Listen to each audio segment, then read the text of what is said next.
xamante ni yéenay suivre seen chaîne NTV ak seen site Le Monde à Dakar ñu ngi leen di jaajëfal bu baax a baax ci teewlu bi tey nag ñu jàkkaarloog yéen ci entretien exclusif ci bésub samedi bi 25 mai ci atum 2024 ginnaaw bi nga xamante ni actualité yi gis nañ la ca gën a fës bokk na ci arrestation yi nga xam ne moom la ñu noté ci suñu mën nañu wax naataango Bah Diakhaté ak kii di imam Cheikh Tidiane Ndao ba tax na nag ñu war a faram-fàcce yooyu la arrestation ñu tuddoon ci koo xam ni ci membre APR la bokk jamono ji ndax mu ngi APR am déet dinañ ko yaatal ci bile jotaay entretien exclusif moomee Salam Djiba bokk ci enquêteurs yi ñu fësal seen tourni da doon fay kii di Bah Diakhaté pour ñu wax ci jëmm ji di Ousmane Sonko loolee tax na ñu daal di koy dalal ngir moom mu indi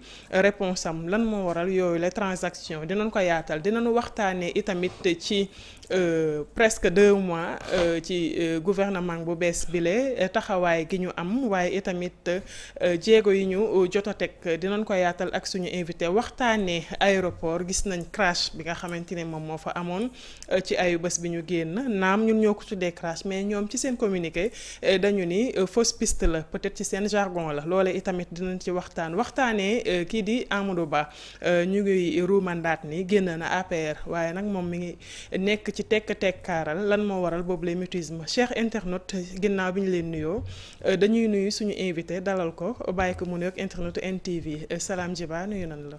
Oui Aram maa ngi lay fay di nuyu vos fidèles internautes di nuyu ñi leen di topp ci plateforme digitale comme ni nga ko waxee sànq donc tey dañoo ñëw pour leeral. Parce que démb j'ai été l'objet d'une risée je dirais téléphonique nit ñi di ma woo gis naa sa tur fii lu xew donc dama ne woon tey dafa jot ma ñëw fii comme fii sama kër la ma ñëw pour leeral. D'accord nga ñëw pour leeral bokk na ci ponk yi nga xamante ni dinañ ci waxtaane mais bi ci njëkk moo di ginnaaw perspective 2024 yi élection présidentielle jàll na. ngeen bon kii di Amadou Ba. mu defoon face à. Président Diomaye moom lañ ko mën a waxee parce que moom moo ci gën a fës moom sax moom la sénégalais yi daal di choisir teg ko ci bopp réew mi naka nga jàngatee d'abord élection yi ak ni nga xamante ni noonu la ñu joxee bopp kii di président Diomaye Faye mais Ousmane Sonko ngeen bon comme sénégalais yëpp duñ ko dundee parce que fait rëkk-rëkk yi bëri woon na report élection pour des supposées corruptions que des juges et quelques hommes politiques ont eu quand même à partager donc mu jaraloon tey le président de la République bi fi nekkoon jël des mesures de renvoi ainsi de suite donc mu indi woon pëcc bu doy waar donc mu lésoon aussi notre candidat parce que déjà le contexte dans lequel nous étions pour partir à ces joutes-là n'était pas quand même un contexte quand même tout à fait propice bu ñu mën a permettre ñu mën a am quand même une victoire éclatante ci joutes yooyu noonu ñëw tegwaat ci kawam donc da doon gën a compliqué ñun suñ participation à ces élections-là donc li jot a am na ba pare donc les Sénégalais ont fait leur choix que nous acceptons tout de même quand même avec dignité et nous allons quand même nous opposer dignement en toute responsabilité tout de même. D'accord lii ñëw tegu ci c'est-à-dire lan moo ci tegu le président sortant Macky Sall. ngemb mbërëm ba pare daal di koy xeex comme ni nga xamante ni noonu la ñu bëri di ko waxee. loolu moom ngay wax moom moo waral jël bi. non mais oui mais en fait xeex am na ci parce que comme beaucoup le disent parce que nous aussi on est des observateurs parce que ku xool Amadou Ba doxalinam ba mu commencé déjà dafa woote méridien.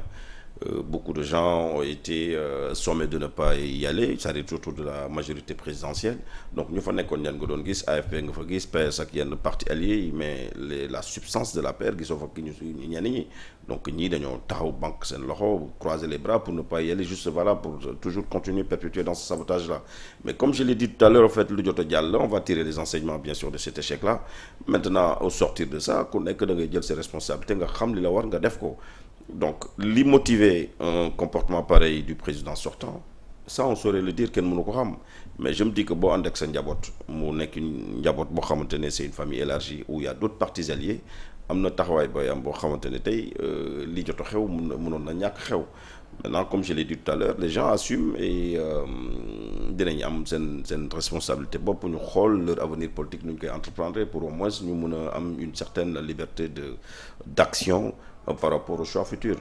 D'accord ngeen nekk di def benn lecture tout en étant silencieux mais ñu bëri ñu ngi jàpp ni ginnaaw élection yi jàll na ak li nga xamante ni moom moo fi jot a xew yow bu ma la déggee ci say kàddu dàqoo ni Amadou Ba dañ ko tabb ba pare xeexal ko ci suuf léegi ndax du ngeen fekk si li ñenn ñi di wax comme quoi Amadou Ba jot na mu daal di jël yoonu boppam dëggal boppam que ni il est le chef de l'opposition. Non mais en fait sénégalais yi ñoo bëgg mu doon ko du man c'est pas moi qui veux à ce qu'il soit le chef de l'opposition sénégalais yi ñoo ko ne yow lii mooy sa place li ñu la jox donc libre à lui de pouvoir aujourd'hui s'arroger ce devoir cette responsabilité d'être le chef de l'opposition.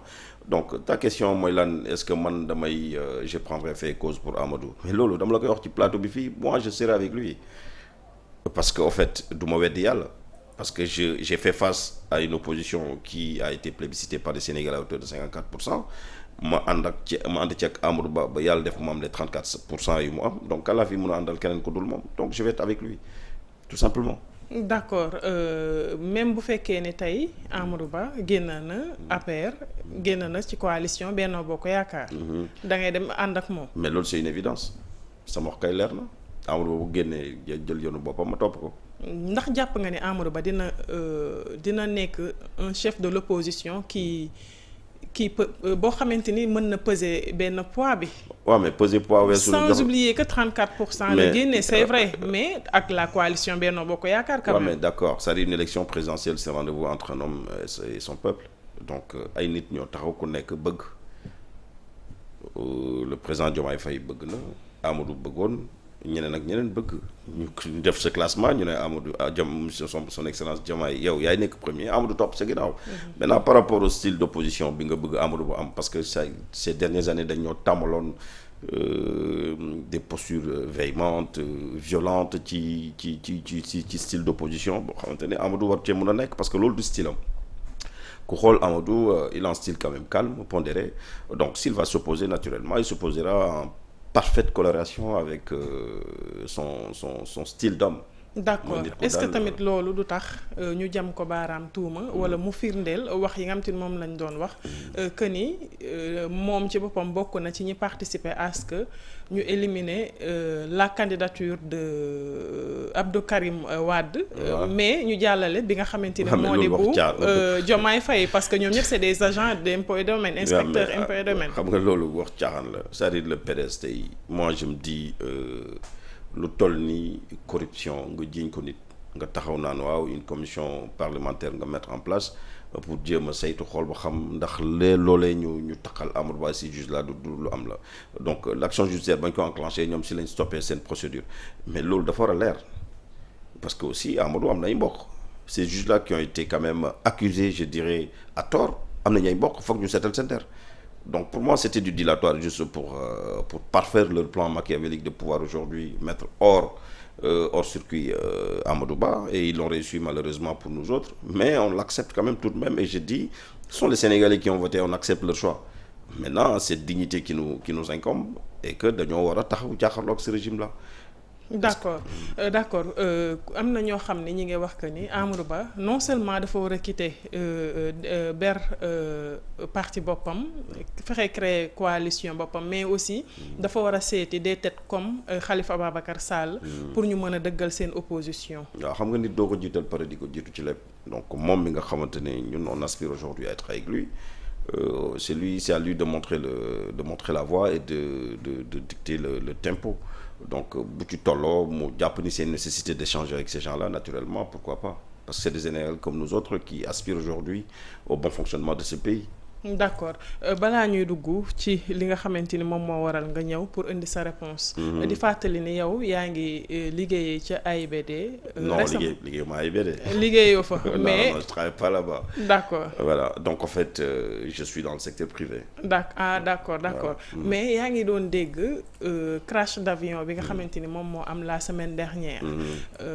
ñoom nag def nañ communiqué di xamle ni duñ ko tuddee crash d'avion mais plutôt fausse piste ban appréciation nga ci non man xaaruma woon sax pour ñu def un communiqué le ministre ci boppam moo waroon démissionné comme nu mu ko laajee woon Mansour Faye à son temps mooy les accidents de Sakal ak yi jotoon a xew dans le Louga là ainsi de suite mooy yoon Tamba bi et tout donc moom dafa waroon démissionné ba pare. le ministre tutelle El Malick Ndiaye ci boppam parce que waxoon na ko Mansour Faye ne woon na ko yow da nga war a démissionné parce que accident yi daa bëri si dëkk bi te moom bi mu toog léegi ñaata accident ñoo am ci dëkk bi. bi mu toog ak léegi nag matugul 2 mois de. moom laa lay wax bi mu toog léegi matugul 2 toog daay gaaf kon donc accident yi dañoo bëri dafa war a démissionné. mais yéen tamit bi ngeen fi toogee accident yi bëri woon nan. mais moom laa lay wax sëgam moom moo jàppoon ni accident yi bëri woon na bëri koo xamante ni ki fi nekkoon dafa war a démissionné moom ci diir bu gàtt moom fi autant d' accident dafa war a dem.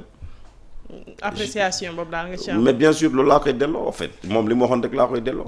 tout simplement d' accord chers internautes di leen fàttali ni ci bi la jotaay entretien exclusif ñu ngi ci dalal kii di Salam Djiba di responsable politique ca APR moom nag dégg ngeen bu baax li nga xamante ne loolu la jot a wax nee na ténoram bés ni ki tey Amadou Ba la te moom tamit lay déglu bu fekkee dem na mu topp ko ba fi ñuy waxee jamono ji nag Amadou Ba àddoogul jëm ci sorteem ci coalition Benno Bokk Yaakaar ñu ngi koy xaar wax na itamit li nga xamante ni moo di El Malick Ndiaye la mu génne woon ci gémmiñam mu mel ni moom war na démissionner ndaxte gis nañ li fi jot a xew ci ay accident ayca mois non mais juste ça par rapport ak accident yooyu mu ñëwaat ci moom ci boppam moom mi xam nga fii la taxaw naan BRT kenn du ko lekk TER kenn du ko lekk donc l'autre jour il était parti inaugurer le BRT mu taxaw di jël ay kàddu naan waaw moomeelu ñëpp la nañ ko am nañ ko aar nañ ko sàmm ñu fàtte ni ñoom bu ñuy opposé wu fii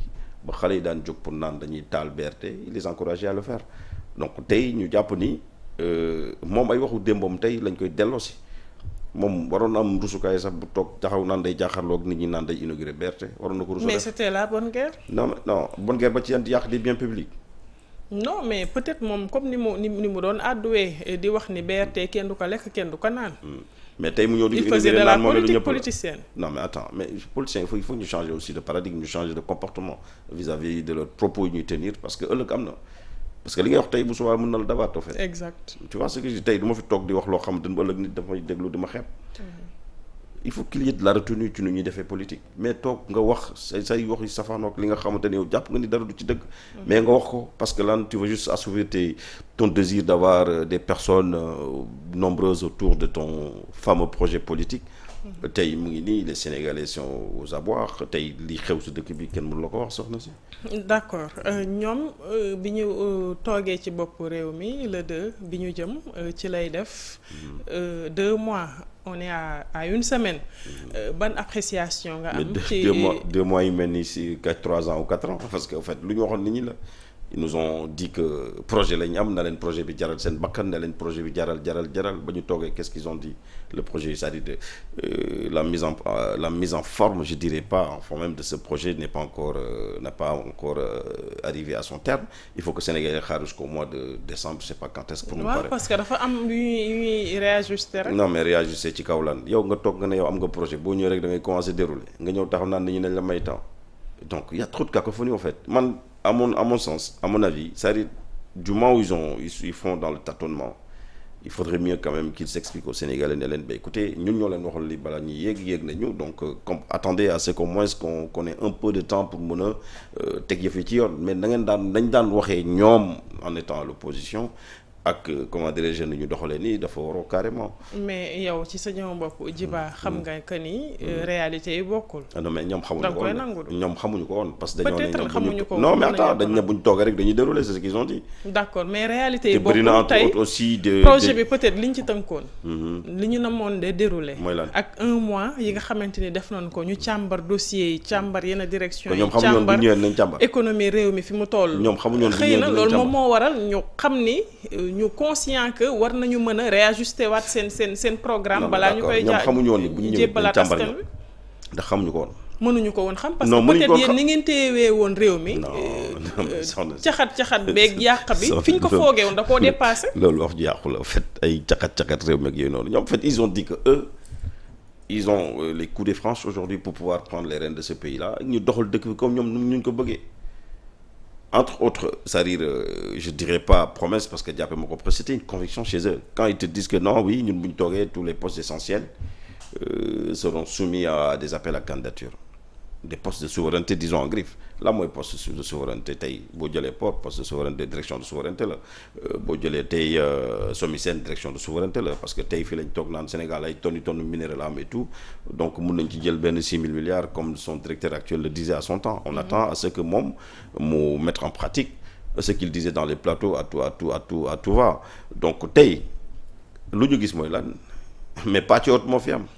man mënuma ko jàppee pàccoo parce que. pàccoot y a des têtes bien faites y a des têtes pleines et bien faites yoo xamante ni dañoo ñëw ñu rallier. peut-être fi ñu waroon def appel à candidature. bu ñu gisee que ni tel profil je vous donne le cas de Cheikh Dieng docteur Cheikh Dieng. il est environnementaliste reconnu. tey bu ñu gisee que ni il a rallié. mu ñëw ñu gis que ni poste fi nga xamante ni moom moo di. nu mu tuddeeti ONAS mérito na ko ñu jël ko jox ko. mais donc da ngay nangu ni partage gâteau la nangoo ko. non mënuma nangu ni partage gâteau la mais c'est naan affaire bi du partage gâteau. fi mu toll nii mënuma nangu ni partage gâteau la dañoo jël l'homme qu'il faut à la place qu'il faut. foofu da nga koy nangu. non mais docteur Cheikh Dieng il n'est pas du Pastef. non defal naa est-ce que ce sont les seuls Sénégalais ñoom parce que bëri na ñoo xamante ne dañoo ñëwoon topp ñoom seen combat politique parce que lan lu ñu woote la ñoom lu ñu woote mooy lan.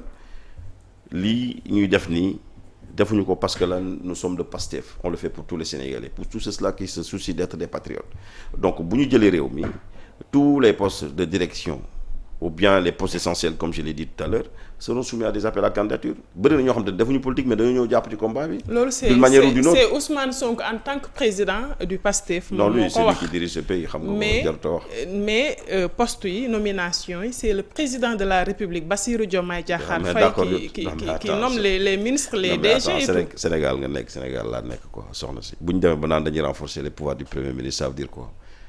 Son Excellence le Président de la République, je lui voue le respect quand même qu'il faut, mais nous savons tous que ce pays est géré par le Premier ministre. xam nga ko xam naa ko jarut a delluwaat.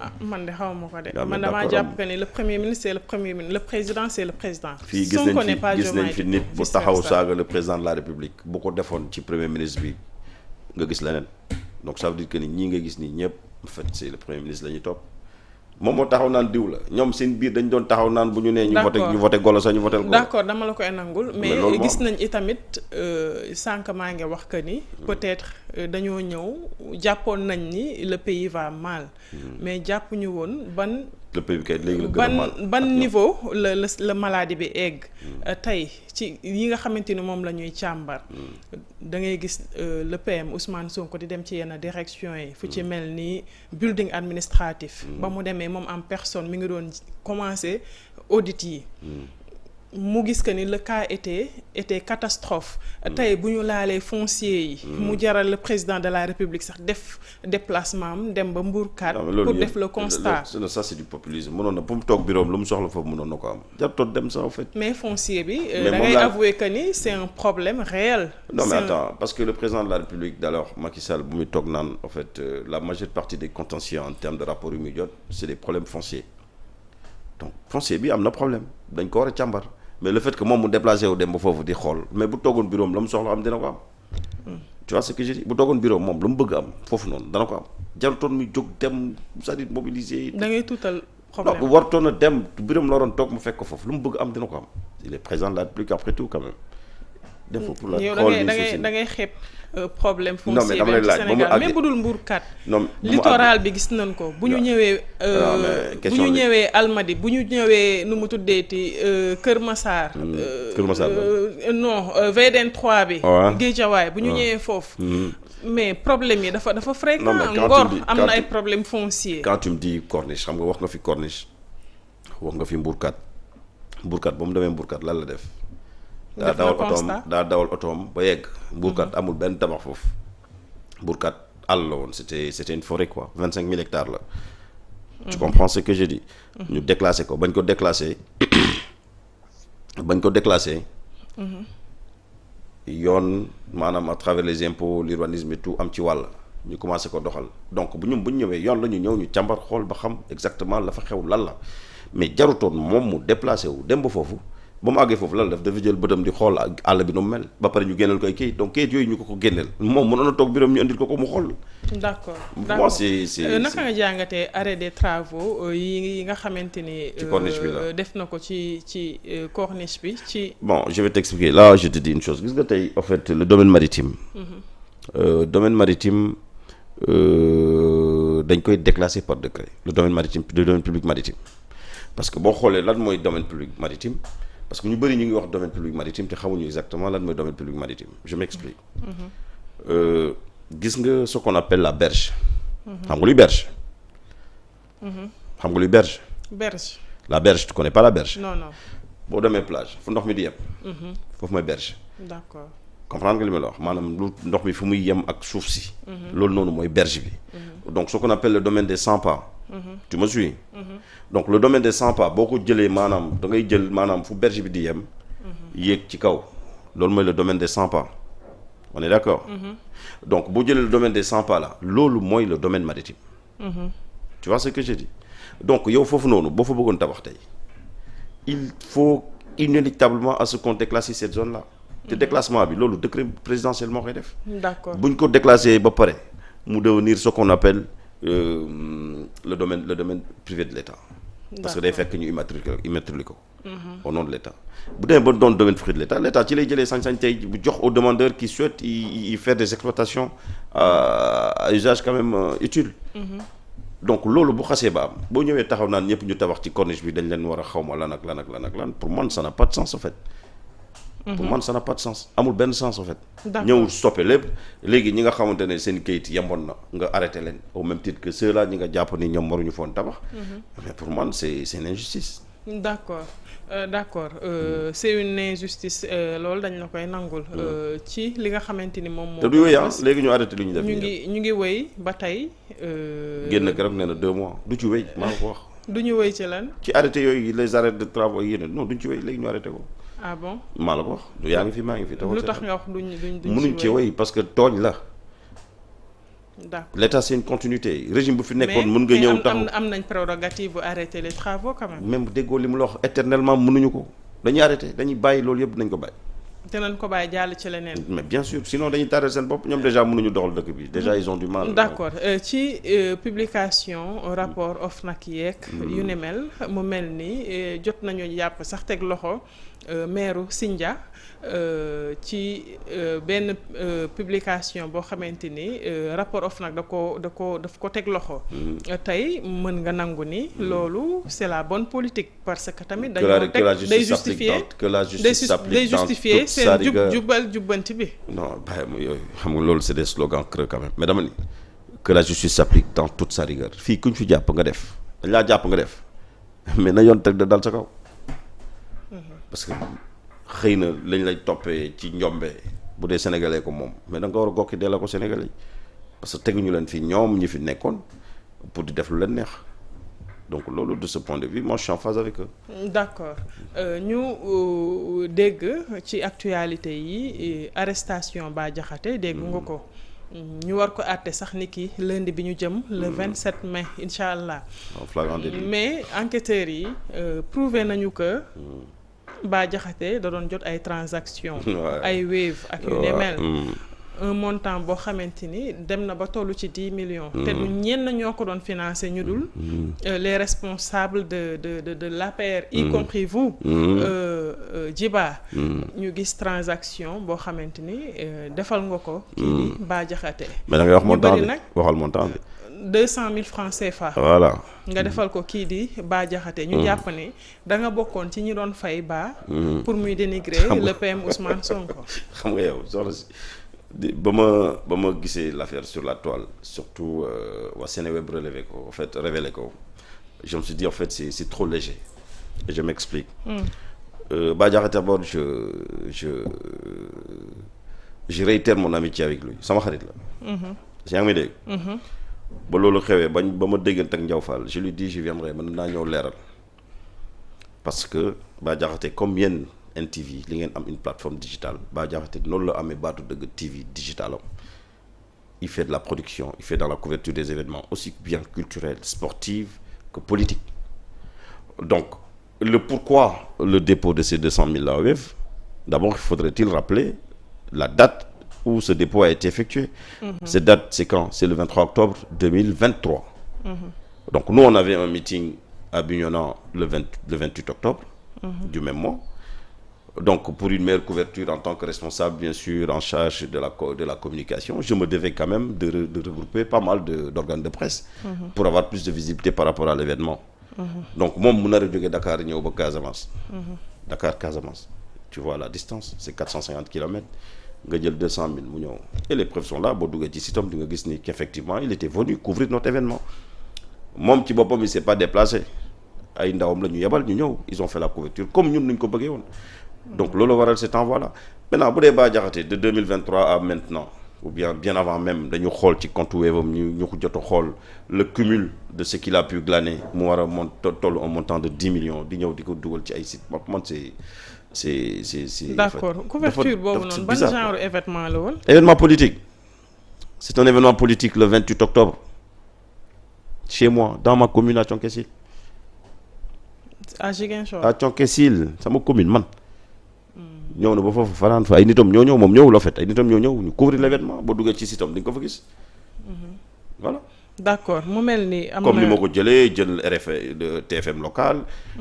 jël comment dirais-je le correspondant de la chaîne Sen TV jël comment dirais-je Dakaractu c'est en ligne ñoom ñëpp jël nañ leen y compris moom Bah Diakhaté ñoom ñëpp ñoo ñëwoon. C'était pour le besoin de la couverture médiatique de l'événement. D'accord jour boobu après couverture bi. Bah Diakhaté dafa def sortie dénigrer Ousmane Sonko. ba ñu jàpp ni même jour boobu c'était la date du 30 octobre. Non je te dis 2023. 2023 li may wax ni 2023 la on est en 2024. est-ce que tey jii amul coïncidence c'est-à-dire. envoi bi fi muy ñëwee mu tombé woon ak Bah Diakhaté defoon benn sortie sur le PM wala. kañ la defoon ci at boobu noonu. ci non moment mais attends dama ni Bah Diakhaté ñun bu ñu koy soxla ñun. c'était dans le cadre strictement de la couverture médiatique ci la muy def moom. am ses équipes comme ñoom ni ngeen amee équipe am des charges fixes yu may fay mensuellement. Donc ñun bu ñu gisee ni moom au niveau de sa plateforme il a quand même à peu près une 50 000 voire 60 000 abonnés donc lu jàll ci plateforme am mais ñun lu ñu bëggoon mooy am plus de visibilité moo tax ñu jël ko. comme nu ñu jëlee la presse locale comme ñu jëlee keneen ak keneen. D'accord. Donc loolu juste pour mu leer ñun fayuñu Bah Diakhaté c'est-à-dire ci circonstances yooyu noonu ñu ne ko léegi boo paree boo jógee ci ñun demal toog sa live nga saa ko la neex ou bien nga wax nit lu ko neex ou bien nga xam nga def lu la neex non. Il est suffisamment responsable Bah Diakhaté lu mu wax moom la engagé et moi je demande lii devant tout le monde nañ ko bàyyi. d'accord nan ko bàyyi. ayca léegi bi nga xamante ni fësal nañ ko. yow ñu cité la. bien sûr ndax enquêteurs yi woon nañ la. pour dégguma dara dégg la. wooguñ ma. entendre guñ la. non wooguñ ma. léegi lu tax loolu. dama loolu da nga leen koy laaj ñoom ñu fiiteloo ñoom seen rapport de l'enquête jox ko ay journalistes ba ñu ñëw di taxaw naan diw tudd nañ ko ci diw tudd nañ man bi ñu ma tuddee xaaruma dama leen woo yéen man leen dama bëgg mu leer. Vous voyez ce que je dis parce que ku dégg 10 millions dañuy jaan non kii jox na ko 5 kii jox na ko 4 200 000 laa ko yónnee et j'ai fait la capture d'écran mooy yónnee leen ko. C'était juste pour les besoins de la couverture médiatique ku dugg ci sitam gis ni ñëw na ba sama dëkk muy Thionck-Essyl ñëw. bu la enquêteurs yi woowee di nga dem. dinaa wuy ji bien sûr naturellement je suis un citoyen man du ma daw justice. d'accord ku ma woo naa wuy ji waaye. d'accord ñu amoon mbégte dalaloon la ci suñu jotaay entretien exclusif. jeex na kon nii. waaw. Merci c'est gentil en tout cas di la remercier vraiment temps bi dafa gàtt vraiment je pensais qu'on allait développer plus de da sujets. ngay ñëw bu baax da ngay ñëw l'heure de la vérité. non l'heure de la vérité na baax na en fait je m'étais dit quand même bon benn moment dama doon toog jàpp sama njàmbur parce que pour voir plus clair et tout mais comme je l'ai dit je lance un appel au candidat Amadou Ba moom la ñuy déglu na génn wax ak nit ñi bëri na ñu koy xaar ci dëkk bi donc il faut qu'il nous éclaire ñu xam exactement fa lañ jëm ak moom mais pour te dire man defar naa samay bagage avion bu ma arrêté rek mu yéeg ci ànd ak moom dem. avion bu la arrêté rek nga yéeg ci ànd ak ñoom dem di la jaajëfal encore une fois chers internautes di leen wax ni moo nekkoon suñu entretien du jour di leen jox dig daje beneen yoon ci beneen invité ak ci beneen sujet incha allah rabbi dañ ko bàyyi mu ngi noonu loolu mooy dernier message am jërë ngeen jëf